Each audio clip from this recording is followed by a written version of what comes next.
जपानच्या ओसाका शहरामध्ये ABP माझाची team आहे आणि आज याच बिझनेस एक्सपो 2025 मध्ये महाराष्ट्र पॅव्हिलियनचं उद्घाटन उद्योगमंत्री उदय सामंत यांच्या हस्ते झालं आणि स्वतः उदय सामंत आपल्याशी या सगळ्या पॅव्हिलियन संदर्भात चर्चा करण्यासाठी आहेत। अगदी धूमधडाक्यात या पॅव्हिलियनचं उद्घाटन झालं आणि पहिल्यांदाच मला वाटतं की 15 दिवस महाराष्ट्राला प्रतिनिधित्व करायला मिळते भारत पॅव्हिलियनचं।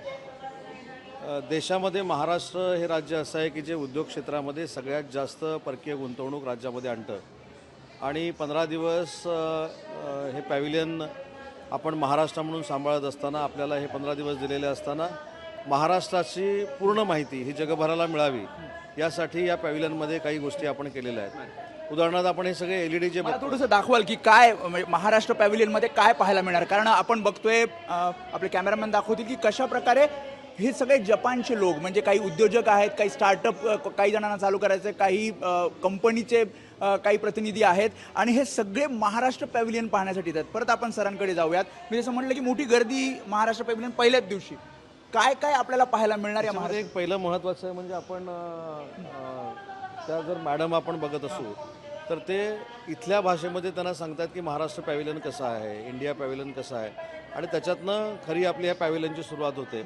आपण जर आपल्या पॅव्हिलियनमध्ये सुरुवातीपासून बघितलं तर हे तुम्हाला माहिती आहे काय आहे ते कोल्हापुरी, ही कोल्हापुरी आहे। ही कोल्हापुरी म्हणजे ज्याच्यावरनं वाद निर्माण झाला होता त्याचं प्रेझेंट त्याची शोकेस आपण ह्या पॅव्हिलियनमध्ये एवढ्यासाठीच करतोय कारण याला देखील मार्केट मिळालं पाहिजे, याला देखील मार्केट जगभरामध्ये उपलब्ध झालं पाहिजे। आज हे सगळे पैठणीचे काही प्रकार लावलेले आहेत, हे बचत गटानं निर्माण केलेलं आहे, हे पैठणीची पर्स आहे।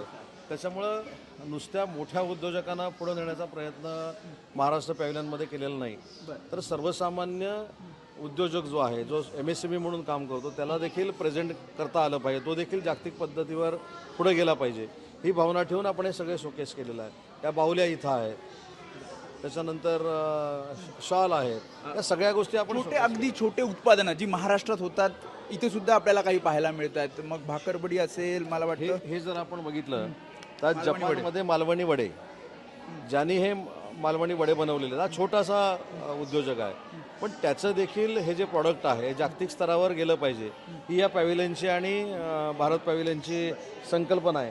आणि त्याच्यातनं या स्टँडवर जर आपण बघत असाल तर अनेक गोष्टी या MSME मधल्या आहेत जे खाण्याचे पदार्थ आहेत आणि अशा पद्धतीने भरकतचं पॅव्हिलियन आहे। विरोधक असं म्हणतात की कोणत्या मोठ्या कंपन्या म्हणजे मागच्या वेळेस डावोसमध्ये बघितलं आपण, इतर जे एक्सपो होतात की मोठ्या कंपन्या कोणत्या यातनं येणार महाराष्ट्रात गुंतवणूक करणार, तर असा काही प्लॅन आखला या शिष्टमंडळानं किंवा आपण? एक पहिली गोष्ट आहे की विरोधकांना हे माहिती नाही की हा एक्सपो दर 5 वर्षांना होतो।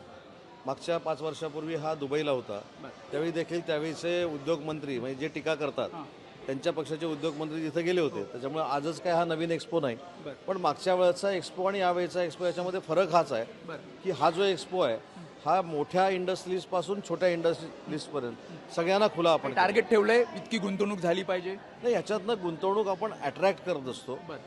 गुंतवणूक येत असताना आपल्याकडे ऑलरेडी हे देखील तुम्हाला माहिती आहे की परवा स्टीलमध्ये देखील महाराष्ट्रामध्ये 80,000 कोटीची गुंतवणूक झालेली आहे। त्याच्यामुळं हे महाराष्ट्र आणि देश हा जगासमोर प्रेझेंट करण्याचं हे पॅव्हिलियन आहे आणि हे जर आपण बघितलं असाल हे सगळं आपल्याकडे बनलेल्या वस्तू आहेत ज्या आपण दाखवतोय, जगाला दाखवतोय। दुसरं म्हणजे गुंतवणुकीचा विचार तुम्ही आधी जर्मनीमध्ये दुबईमध्ये सुद्धा केलं होतं की जे मराठी आहेत, जे बाहेरच्या देशांमध्ये आहेत त्यांना महाराष्ट्रात गुंतवणूक करायला लावणं किंवा त्यासाठी पुढाकार घेणं, तर इथे सुद्धा असंच केलं जाणार कारण अनेक मराठी तरुण मी बघितले जे जपानमध्ये काम करतायत त्यांनी स्वागत आज या पॅव्हिलियनचं केलं।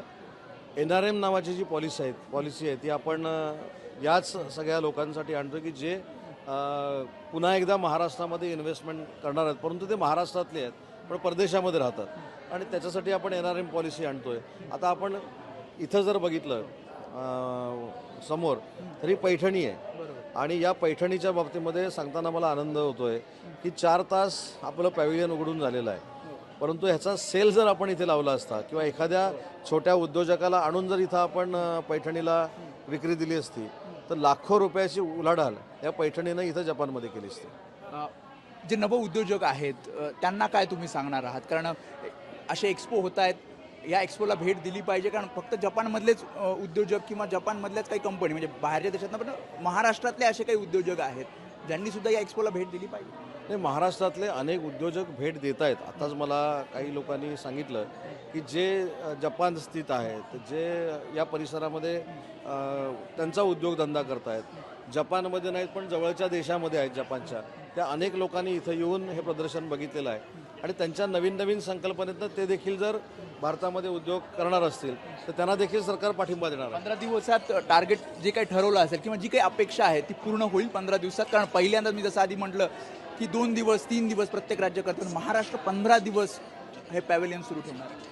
हीच खरी देशातली महाराष्ट्राची ताकद आहे. ह्याच्यामधनं इन्व्हेस्टमेंट येण्यापेक्षा महाराष्ट्रातलं उद्योग जगत कसं आहे, महाराष्ट्राची संस्कृती काय आहे, महाराष्ट्राची परंपरा काय आहे, महाराष्ट्राचं पर्यटन काय आहे, महाराष्ट्राची खाद्यसंस्कृती काय आहे, हे जगाला कळलं पाहिजे म्हणून हे पॅव्हिलियन आहे.